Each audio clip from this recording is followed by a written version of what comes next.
Hello, everybody. Okay, it's Tanya, and this is Menopause Made Easy Reset, and we're talking about avoiding these mistakes. So I was just chatting with the group beforehand just to see, who's who on the call today, and just seeing if you're in perimenopause or menopause. So we're just going to kind of do a general overview here. We'll just jump in and get started. Okay, I just have to find my other button. All right, here it is. All right, so menopause symptoms can include, okay, so you may or may not have all of them, or you may have some of them. And that's weight gain, muffin top, back fat specifically, muscle loss, bone loss, achy joints, brain fog, anxiety, depression, fatigue, moodiness, changes to skin, hair, nails, hot flashes, night sweats. That's just some of them, okay? You can have other symptoms, signs and symptoms. So just, be aware of changes that you're going through. So I also just wanted to mention, I talk really quickly, but we've got a lot to get through here today. So my name is Tanya, and I'll just give you a little bit of history. I am 52. I am perimenopausal. I still have a pretty regular period. I don't know, it's like every 27, 28 days. Funny thing is, I really didn't even start tracking my period until I was probably about 48, just to get a rough idea of what it was. And now I just kind of write it in my day timer. So I would suggest, if you are still getting a period, just to write down, or you can use any kind of app. But I did notice symptoms starting when I was probably mid 30s into 40s. It's been very long drawn, but I also had kids later in life. So some of that could have been coming out of pregnancy and all these shifts. And I also had a major sugar addiction and eating problem for many years. So, any of these things that we're doing, depending upon your life, what's going on with you. So we're not all the same. Okay. We are not all the same.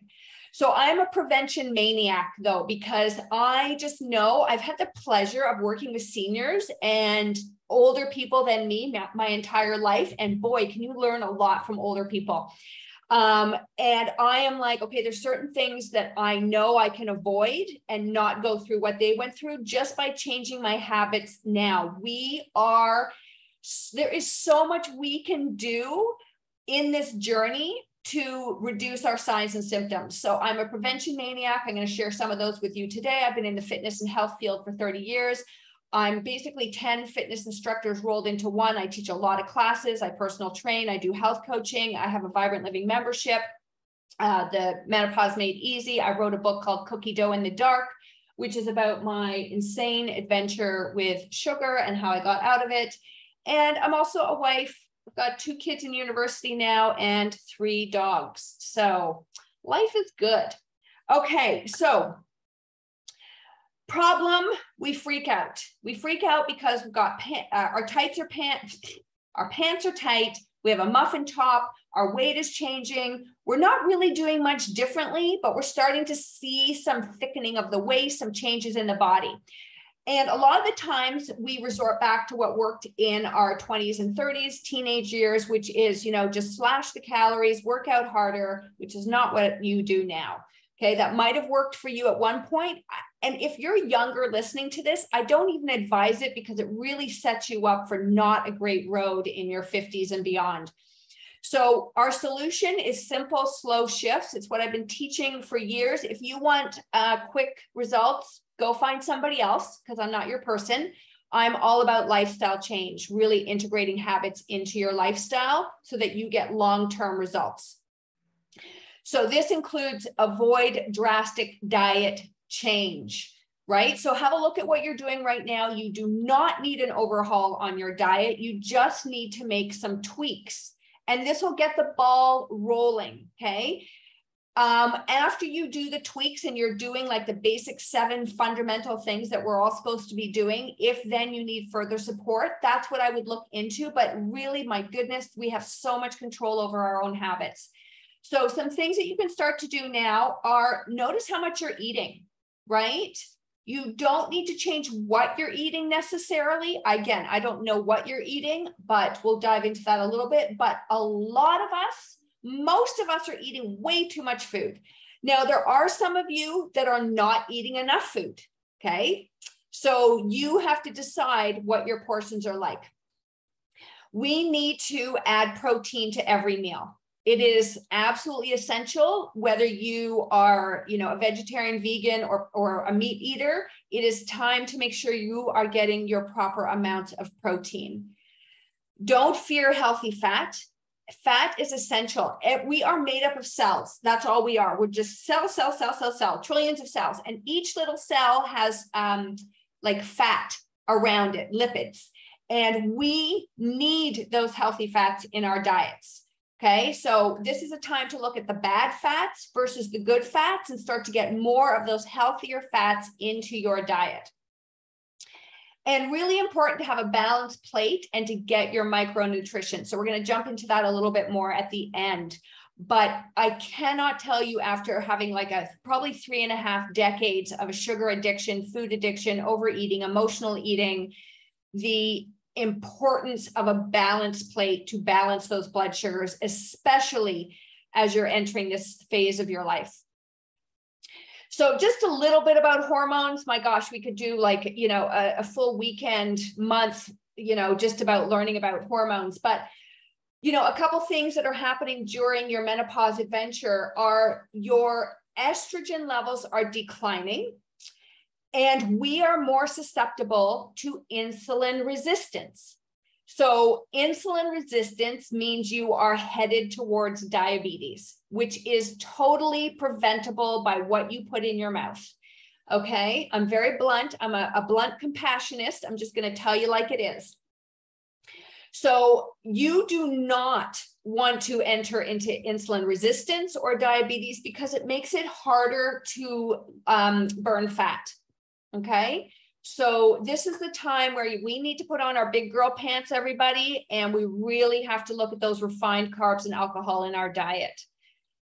So as progesterone levels decline, we become more stress reactive, okay? And this can increase our levels of cortisol, which again is a fat storing hormone sending fat to our bellies.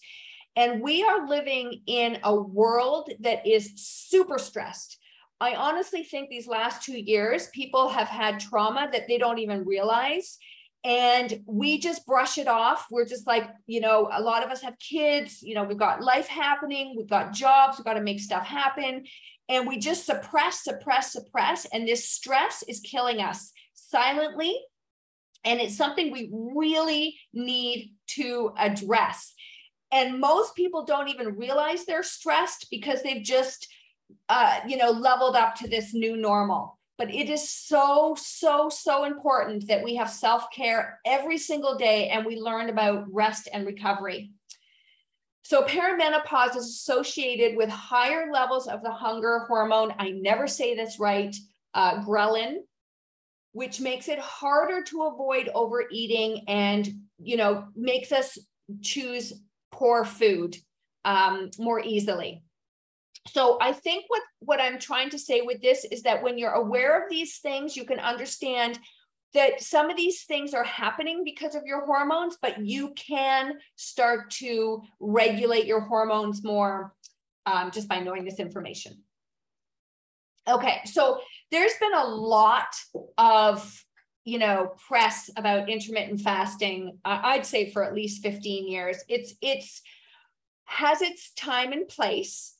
And it's different for women than men. And I hear a lot of women going, I don't eat breakfast till 2 o'clock in the afternoon, but they're snacking after dinner.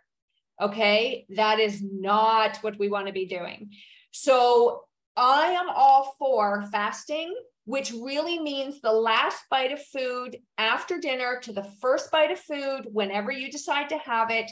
And all I would suggest right now is that time frame 12 hours? Okay. This is not a competition. And I see this happening where people are like, I did a 17-hour fast. I'm going to do a 19-hour fast. And so this is stressing our bodies out. This is not the time to be doing this. What we want to do is be aware of, like I said, trying to get a 12 to 14-hour fast without the nighttime eating. I cannot tell you how many clients I have, and this is a huge struggle, is the nighttime eating. So that is something that needs to be addressed. It is not helping your waistline. It is not helping insulin resistance. So something to start doing there. Okay. And the other thing is like I said, we're eating way too much food. And when we keep eating during the day, so this is another thing I'll see with intermittent fasting, is that people will start eating at a certain time and then they're just eating constantly through that window, and our body does not have time to digest, rest, and properly, digest that food. So ins and outs of intermittent fasting are very exciting. What works for one does not work for all. So again, this is about finding what works for you. Okay. Problem number 2 is that we're lacking balanced movements. So when I was in my 20s and 30s, I would eat 4 Snickers bars, and then I would go work out on my Stairmaster and burn off all the calories. Okay. I would eat probably about 6 butter tarts and then lift weights to burn that off. I was definitely of the mindset, calories in, calories out. And I created a lot of health problems for myself. I was sick with chronic bronchitis for about, 2.5 decades. I was, oh my God, there's so many things. I had anxiety. I won't even list them all, but I was like, I just have to burn off what's going on here. I'd say in my early 30s, I totally crashed. I completely crashed. I'd been a Pilates instructor since 1997. And even though I did Pilates and some restful workouts, it was really time that I had to revamp my exercise program. So when you hit a new age and stage in life, here are some things that we need to consider. Okay, so you can read the slide while I'm talking, but I started to add in way more relaxation. So I am a foam rolling guru. I love foam rolling. I teach foam rolling. It calms and centers the nervous system, really helps with overeating. And to me, it is a fundamental. So I'll talk more about this in a second, but I just want you to notice a couple of things that as we age, we lose muscle mass. That's just going to happen. Okay. But we don't have to have it be lost unless we add some weight training. So I'm going to talk about that in a second. And during menopause, it's not uncommon to gain 4 to 7 pounds of fat, but just because something's just because something's normal or common doesn't mean it has to be for us. And there's a difference between subcutaneous fat and visceral fat. So subcutaneous fat is the fat you can pinch on your body. And although you may not like it, it is not really impacting your health that much. Now, visceral fat is the fat around our organs. And as you go through menopause, so when you are not in menopause, your visceral fat is about 5%, your subcutaneous fat is about 95%. These are just approximations. When you start to go through perimenopause, menopause, you can shift to 20 to 25% visceral fat, okay, which is danger fat. This is the fat around the organs, so it increases our chances of like heart disease, et cetera, et cetera. So really important, we are going to have a little thickening of the waist, but it can definitely be controlled through diet, through mindset, and through movement, which my Vibrant Living membership and the Menopause Made Easy method really focuses on those 3 pillars. Mindset first, boy, do we have to have a mindset shift, nutrition, and weights. So something else that's just really important that I like this statistic, gain more weight than in 1988. So they did a study where in 1988, they took people and then they repeated the exact same study in 2006. People ate the same amount of calories, okay? So their caloric intake was exactly the same, but the people in 2006 were 10% heavier. And this to me is really, really important because people get really stuck on calories, and it's the quality of a calorie and it's more the nutrient density of your food that we need to pay attention to. So over these 10 years, well, since 1988, it's gotten a lot worse, but we have much more exposure to endocrine disrupting chemicals. We have massive changes in our gut microbiome. We have increases in stress problems, sleeping problems. We're more sedentary, and we have raising rates of depression. So all of this is leading to extra weight gain. So just really, I don't care if you count calories and weigh your food, but there is another part of this equation. I don't do either. I really go by 2 other methods that I use, but I just really want you to show that, you know, you have to be a little bit smarter about your food choices and your whole lifestyle approach. So some workout adjustments that I made. How are we all doing, everybody? Thumbs up. Are you with me? Are you learning some stuff? Good. Okay, so some workout adjustments. I'm telling you, ladies, if you're not lifting those weights, you got to lift weights. I don't even know what else to say. Like, seriously, you have got to learn how to lift weights. In my Vibrant Living membership, I have a beginner start here program. I teach you exactly how to lift weights. Okay, it is a non-negotiable. We need the weight for our muscles. We need the weight for our bones. Okay, and I'm going to talk about osteoporosis in a minute. Okay, so that is one thing you need to start doing, is you need to start overloading your muscles more than you used to. And I don't mean every day. You can do it like 2 to 3 times a week. And if you don't know how, then, you know, you can ask me. You must balance your movement. I have so many cardio queens. They're just cardio, cardio, cardio, cardio, cardio. Nope, not anymore. Okay. You need to add the weights, and a lot of people do HIIT, but if you are stressed and then you're doing HIIT, which is a form of stress on your body, maybe it's time to do some low intensity steady state or medium intensity steady state workouts. Okay. Again, I don't know your lifestyle. I don't know what you're currently doing, but what I do know is that you need a balanced approach to exercise. Balance work. Our rate of falls increases as we get older. Okay. And we really need to turn on those little wee muscles, and we need to work on our balance. Okay. And doing finer motor movements. And relaxation, foam rolling, yoga, Pilates, and breath work, Tai Chi, Qigong, whatever you need to do, that needs to be a part of your exercise, you know, your balanced approach to exercise. Do you need to change everything today? No, I'm just planting the seeds for you so that you know where you're going. Okay, it's really important to know that. So I know that in my 20s and 30s, I worked out like a maniac. Okay, but in this time of my life, it is not supporting me anymore.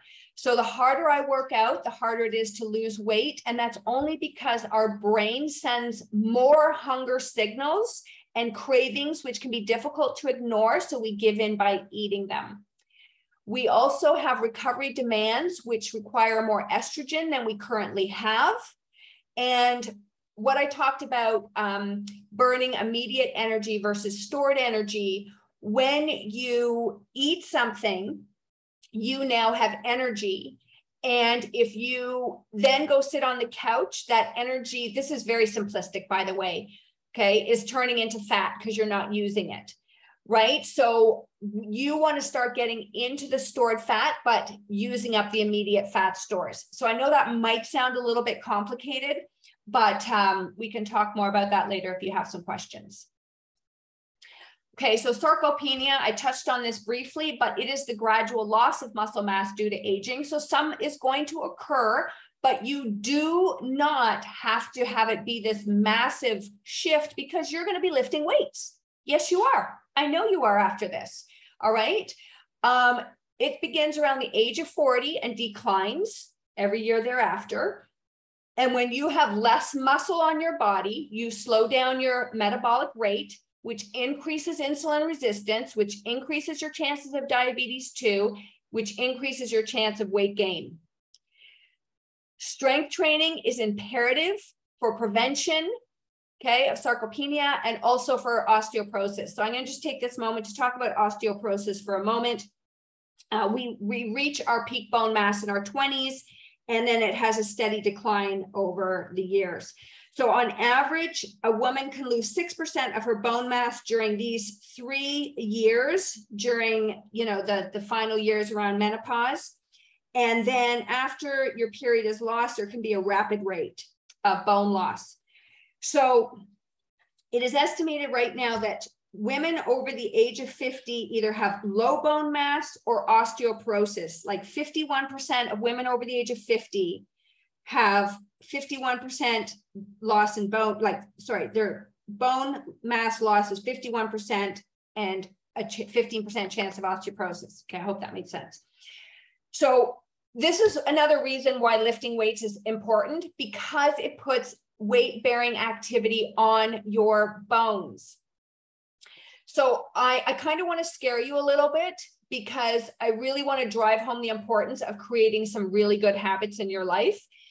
If you are a woman age 65 years or older and you're living by yourself and you break your hip, okay, 1 year later, you have a 50% chance of not being able to live on your own, a 40% risk of being unable to walk by yourself without a cane or something like that, and a 30% chance of no longer being able to get in and out of a bathtub. So you're losing your independency. 65 years old, that is not that old. All right.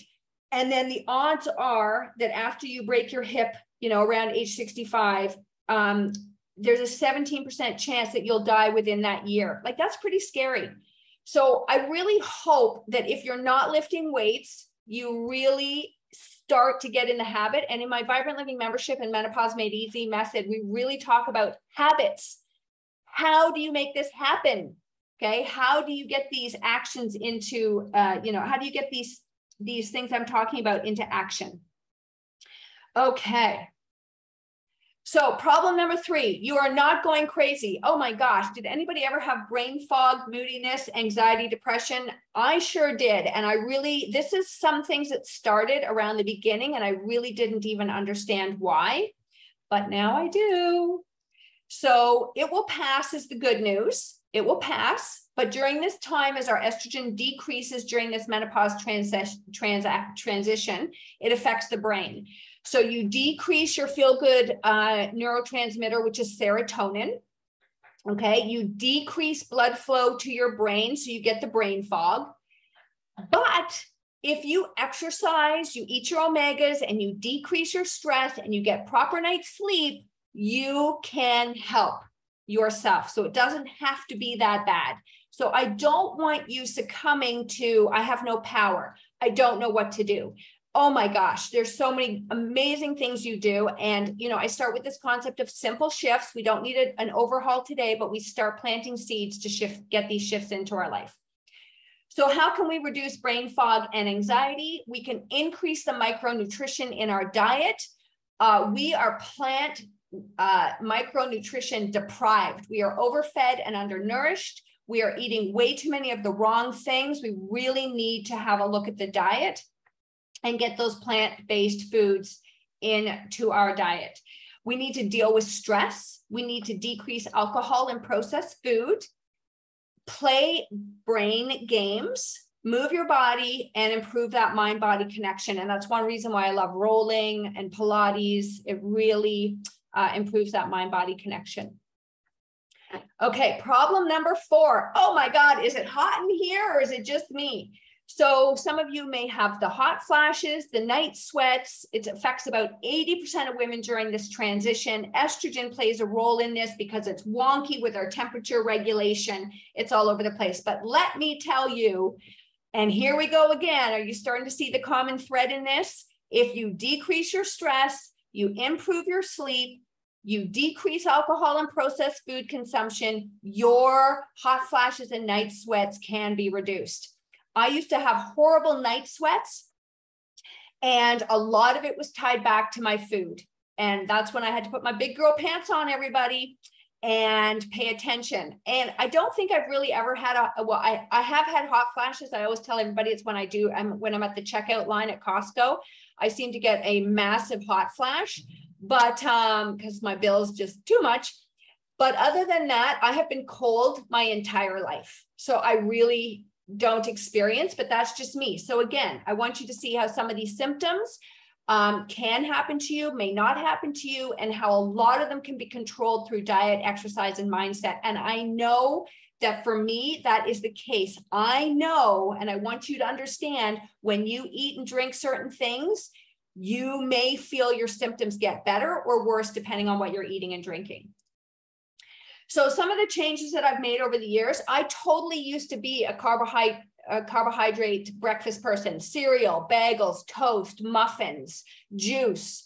Okay. And when I was probably about, a lot of things happened for me. I had my kids in my early 30s. I had a lot of shifts in that time frame. And I completely changed my breakfast to being more protein, healthy fats, and some carbohydrates. And I switched to a smoothie. I have literally had a smoothie for probably the last 10 years of my life. I have a chocolate smoothie like 97% of the year. I love it. It does what it needs to do. It balances my blood sugars. I have a lot of amazing things in there, like flaxseed and chia seeds, Brazil nuts, pumpkin seeds. I use a Juice Plus plant-based powder. It, to me, has been a massive game changer for me. My awareness of portion control, because I had an emotional eating problem and an addiction to food, I just ate because I was trying to regulate my emotions. So I needed to get really honest with myself, and I learned my hunger cues. I'm still working on the am I full, but I am definitely more aware of my portion control. And that is something that we need to do. I still eat everything I want, just FYI. A lot of people say, Tanya, I can't eat like you. Like last week I made a lasagna and shepherd's pie, and I ate lasagna and shepherd's pie like 5 times because my life is easy that way if I repeat food. I have a green smoothie every day. I don't think that's crazy. I eat eggs. So again, it is not like I'm chewing on sprouts and doing crazy stuff. It's pretty normal, but I'm just more aware of my portion control and my hunger cues. I'm still working on improving my skills for social eating. This is a real trigger for me. And I know lots of reasons why, and we dig deeper into these in our coaching calls, which are super fun. Linda will put a thumbs up for that. And yeah, we have so much fun in these calls because we get down and dirty, and I get very vulnerable with you. So protein at each meal is something that I have looked at again because I'm, getting older. I feel there's a shift happening in my body. So I've had to readdress my protein. I've increased my micronutrition by using Juice Plus and plant-based omegas. I definitely, over the last 15 years, especially in the last 10, have a much better balanced exercise routine with all the things I talked about today. And I have really decreased my stress and improved my sleep. So that's been amazing. So, people ask me about supplements because I'm going to throw it in here because a lot of people are like, Tanya, just give me the magic pill. I want the magic pill. There's no magic pill. I'm just going to tell you that up front. The magic pill to me is consistency. You're consistently either doing habits and actions that take you towards your goal, or you're consistently doing actions that are taking you away from your goal. And you need to decide which ones are working for you and which ones aren't. We do need supplementation. I used to fight it for years and years and years, but our food supply is not the same as it was 30 years ago. Now you need to eat about, I think it's up to like 32 apples to get the nutrition of 1 apple in 1950. Okay, you also heard me talk about earlier that we just have more environmental stress. Our gut microbiome is destroyed. Well, maybe not destroyed, but it's not as good as it could be. So I was introduced to Juice Plus about 8 years ago, and I'm not a multivitamin person. You just pee yellow, it goes through you. It's not bioavailable to you. If you look at this right here, it's all food. Like, it is food. So when you read this label, it has carrots in it, beets in it, grapes, green tea, spinach, pumpkin, artichoke. Okay, so I am getting this nutrition every single day. And when you feed your gut microbiome the food that it needs, you start to crave food differently. I can totally attest to this. Kids are also free if with an adult order, if you have children. My kids have been on it for the last 7 years. And I'm just really like, it fills the gap. It just bridges the gap in my nutrition. And I absolutely love how it's made me feel. And I love knowing it's just food. They also have a plant-based omega, which is amazing. And at this time of your life, you also may want to look into a very good magnesium supplement. I have a blog that I will share with you I do not recommend going to the drugstore or grocery store and buying supplements. It's an unregulated industry. So I work with a naturopath, and you can have access to her store. I also have my Juice Plus on my own virtual store as well. But magnesium is something that you should be adding into your diet. Most of us are deficient in it. Vitamin D is good to have, especially because of where we live. Collagen, I am loving my recent collagen. I've been experimenting with collagen over the last 15 years. I just found a really great one that I can share with you in that blog. And some of you may need probiotics. I like going in and off and on probiotics. Juice Plus has enzymes because it's live food. We need enzymes in our body. So I will send you this link in the email that's going to follow up. Okay, so the way to get started is to quit talking and begin doing. So what I say to, a lot of people is, you're smart, okay? You might have learned some things today, but you generally know some of the things you should be doing, but why aren't you doing them? And this is why we really dive into mindset work in both programs that I teach, because so much of this is happening between the ears. It is a habit. It's a habit to make these changes. It is a habit, and you have to decide if this habit is something that you want or you don't want. Okay. And then if it's a habit you do want, how do we make that happen? And I break all of this down so it's not overwhelming. So, what's next? We're at the end of the presentation. We can stick around for a little Q&A afterwards, but I have been in this journey. I've been in the fitness field for 30 years. I love helping women live a more vibrant, empowered life. Like, I just ooze this. I eat, breathe, and sleep what I do for a living. And I created I had been teaching, like most people, most fitness instructors, coaches, in the real world. And then March 2020 happened and everything collapsed for us, and we had to pivot and reinvent ourselves. And so I moved online. I created my Vibrant Living membership that combines movement, nutrition, and mindset. And part of that membership is Menopause Made Easy, where I teach you how to lift weights if you don't know how to lift weights. I teach you how to lose fat if you're not sure. I teach you how to balance your plate. So many amazing things in there. So it will really help to calm your signs and symptoms. So, we do balanced movement classes every week. I do live classes. Everything's recorded so you can see it and do it in your own time. We talk about improving your diet. We have a weekly group coaching call, which I said is super fun. And this is all about decreasing your anxiety, your overwhelm. What should I do next? And I put it, in a beautiful little, laid out program for you so that you know exactly what to do. So thank you for being here with me today. And I'll open up the floor and ask if you have any questions. And I should mention that I am offering today, you literally have 2 hours to decide. And I will send out the link. I'll put it in here if you're interested. I'm going to take my screen share off here. And I'll just, answer any questions. But today, like for the next 2 hours, literally, you can have access to my Vibrant Living membership, which has my Menopause Made Easy program in there. And you get the VIP access for the silver price, which is a screaming deal. So I will put that in the chat.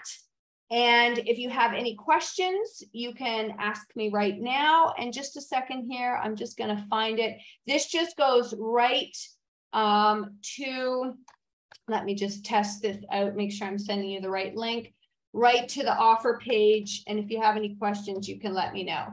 So, yeah, I think that's it. Or actually, you know what? I might do this one. Okay, let me do this one. Okay, does anybody have any questions at all? So yeah, Tanya, I actually just wanted to ask you, is this an app that you use? I do. So I have my site through Kajabi. Okay. So Kajabi has an app. Okay. So if you want to access it through an app, if you don't have Kajabi, we should chat because it's really good. So I do not do apps. I am a fitness and health person. I am not a technology person. So that is not my forte, but you can access it through there. So you can see my Vibrant Living membership up here. Linda's already a member, so she already has access to this, so you don't need to write that down. But this just kind of gives you an idea of my studio, what I'm doing. And if you jump in and buy my program within the next 2 hours, you will get the VIP access. So if it doesn't come through because I have to do some back end changes, I will change it for you. So you have VIP access, which means you get to not only come to my coaching calls on Monday, which are from 11 to 11:30. And if you miss them, you can see the replay. But I also teach 4 live classes a week, and you can jump in and see those. So as a VIP member, you do get some benefits to not just being a silver membership. So I will leave that with you. You can decide what you want to do. Now, how did everybody find that information? I'm actually going to stop recording and